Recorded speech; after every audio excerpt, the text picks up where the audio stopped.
আসসালামু আলাইকুম বন্ধুরা। কথা হলে নিজের পায়ে নিজে কেউ কুড়াল মারবেন না। কেন বলতেছে এই কথা?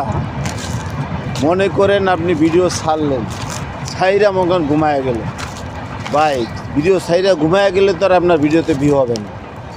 আপনার ভিডিও ছাড়ার আগে নিম্নত 10 মিনিট কাজ করতে হবে, ভিডিও ছাড়ার পরও নিম্নত 10 মিনিট কাজ করতে হবে, তাইলেও তো আপনার ভিডিওতে ভিউ হবে। আর আপনি যে কাজে না করেন, খালি যদি ভিডিও ছাইরা ঘুমায়া যান, তাইলে তো ভাই আপনার ভিডিওতে ভিউ হবে না। এই জন্য বলতেছি ভাই, ভিডিও ছাড়বেন, ছাইরা 10 মিনিট কাজ করবেন, ছাড়ার আগেও 10 মিনিট কাজ করবেন, তাইলে আপনার ভিডিওতে ভিউ হবে। অনেক মনে করেন একটা জিনিসের আছে না, আর এই ভিডিও যারাই মনে করেন আমাদের সাপোর্ট করবেন, একটু কমেন্ট করে দেবেন। ওই কমেন্ট দিয়ে যেন আপনার বাড়ির থেকে আমি ঘুরে আসতে পারি। যদি কমেন্ট করে না যান ভাই, আপনি গেলে ভিডিও দিয়ে কেউ উপর দিকে ঠেলা মারলেন, তাহলে তো আর আপনার আমি পাবো না। এই কারণে বলতেছি কমেন্ট করে যাবেন, ওই কমেন্ট দিয়ে যেন আপনার বাড়ির থেকে ঘুরে আসতে পারি।